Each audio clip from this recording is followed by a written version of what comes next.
Welcome, Wargamers. Doug here from 2 Plus Stuff with another bit of news for you. I'm sorry I missed the last couple, but hey, we got stuff to talk about because today a new article was released that's finally talking about the Idoneth Deepkin Battletome again.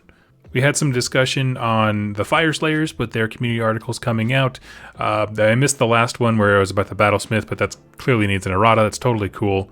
But let's jump into the Deepkin because I don't feel like I've gotten my fix yet when it comes to Deepkin content and previews. So here we are at the most recent article, Make Your Tides of Death Even More Tempestuous with Potent Ishiran Rituals. Now this is the thing that I was very excited about when it came to the redoing of their Battletome. And the reason is, if you don't know, currently the Deepkin do have these like things that are separate from magic or prayers called rituals, okay? And it's I'm not going to really go into it because the new Battletome is about to drop anyway, but essentially depending on your leadership, and they can take chances to make this ritual happen. And they were supposed to be, cool, flavorful, and thematic things, and then I just never saw anybody ever actually using them because they didn't make a massive impact. And so what we're going to do here, like I always do with these news things, is just read the article together because I have not looked ahead at it at all, and just have a quick discussion about what this might mean. So we'll kick it off here.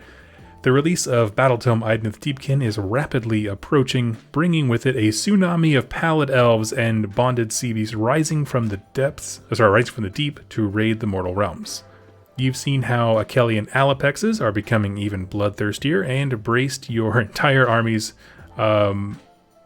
yourself for entire armies of Nautilar Leviathans. That was a cool video, yeah. And then that's just the beginning. The new Idoneth rules run as deep as an abyssal trench, and today it's time to look at the Ishiran rituals, okay? Here we go. Two nobles castes rule over the Idoneth society. The Achelians are warriors without peer, and the Isharans are wielders of watery magic. It's common to find an Achelian king flanked by Ishiran advisors, such as the cunning Soul Scryer or the vicious Soul Render, whose mastery of the Ether Sea allows their allies to fight at peak potential. Any Idoneth army can benefit from the Tides of Death, the army-wide bonuses that shift with each battle round as the Ether Sea ebbs and flows, but Ishiran rituals will really let you ride the waves.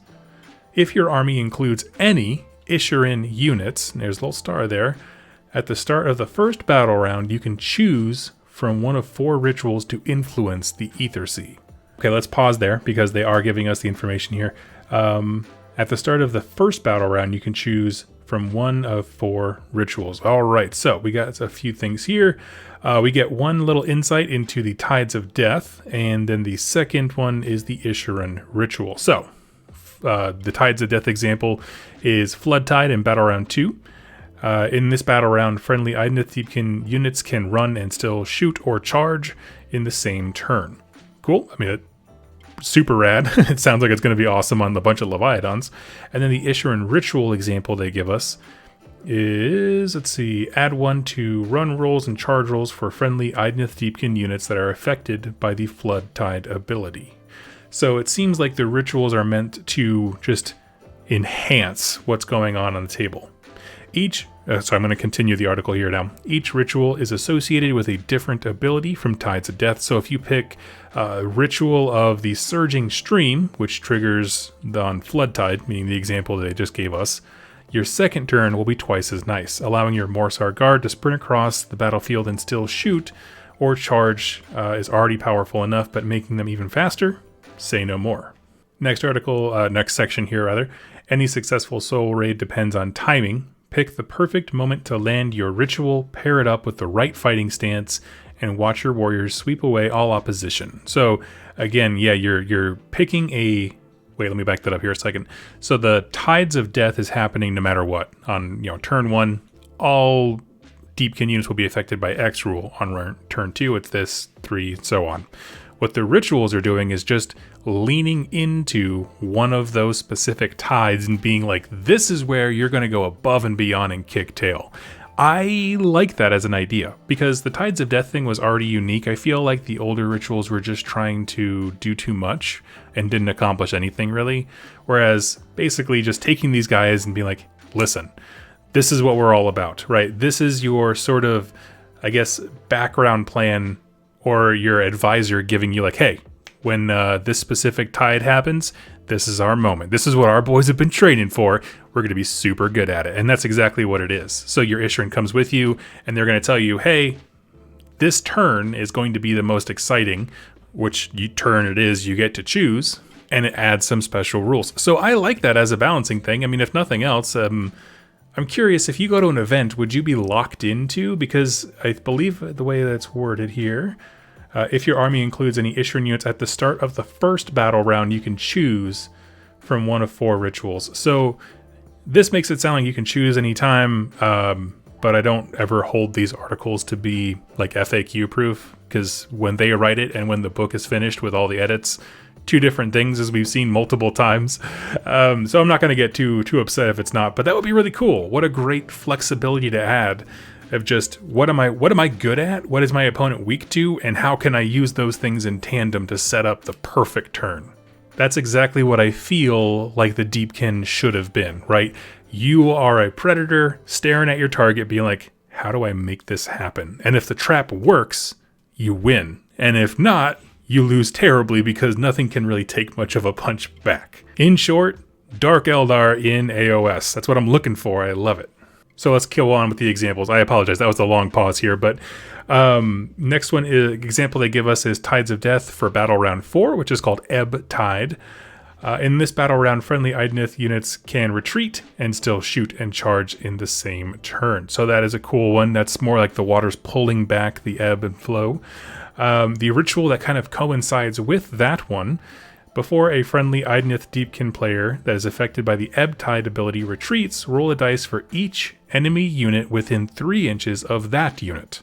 On a 4-up, that enemy unit suffers D3 mortal wounds.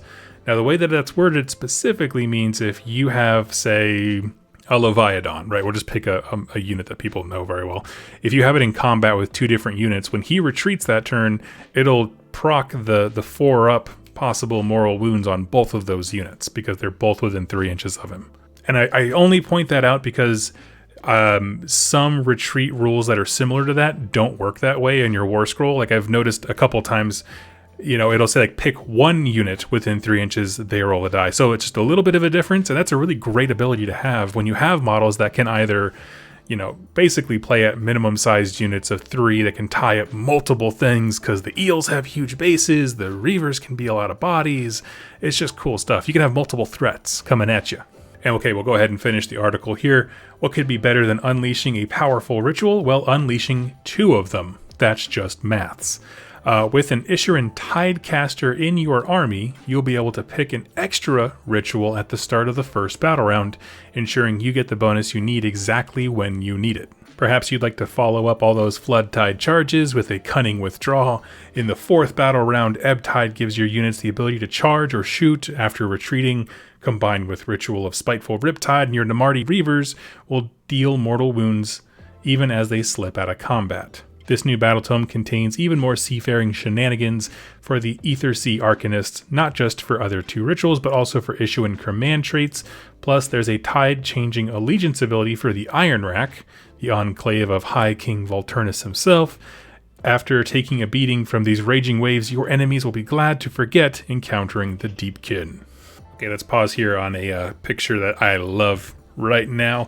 Kind of unveiling that last little bit. So if you take a Tidecaster, you get to choose 2 of these. Now, I don't know how amazing this will all be. Like, again, we don't have full context as to what all the units can do in interaction with these things, but that is a terrific thing. Like, the Tidecaster to me was one of those heroes that I knew that she played directly into the ritual thing, but because that was such an uninteresting part of the army before to me, I never really looked at her, you know, because beyond that, she's a fairly small, squishy spellcaster. But when you give her a meaning like I will double what you're good at, that's pretty great. I don't know, man. There's got to be some really cool reasons to not take her.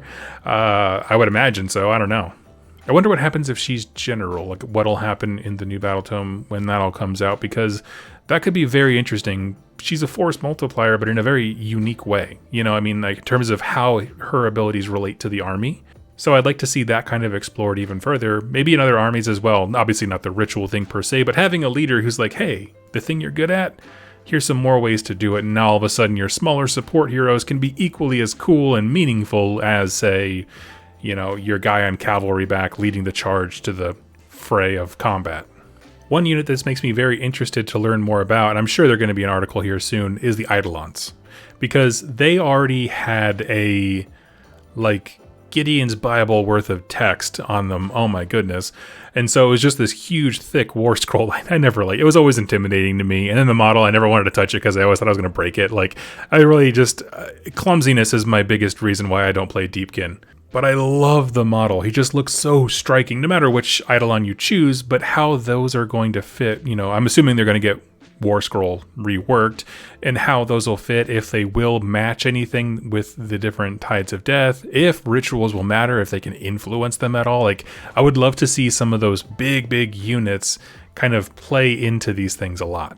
Because I think once we hear about those, I mean, I feel like that's the bulk of the armies in terms of, you know, we already know eels are good, and we already know at least the design principle. Whether or not they'll stay that good, we understand how they want eels to, you know, charge in and shock things, or, you know, I mean, like, we get the concept lore to rules wise, but with these other things, they didn't have that same presence. They didn't translate quite as well. So I'm very interested to see the new iteration of this Battletome, simply because the rituals make way more sense when it comes to how an enclave would plan its attack. Like, that's a cool concept to explore. Why wasn't that really played out well before?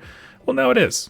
Tidecasters have a monumental impact. When they show up, the Ether Sea bends to your will more. Yeah, absolutely.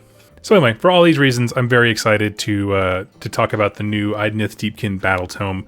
There's a lot of potential here, and I'm excited to explore it and chat about it with all of you. So thank you so much for watching and listening, and I'll catch you in my next news article. Happy wargaming.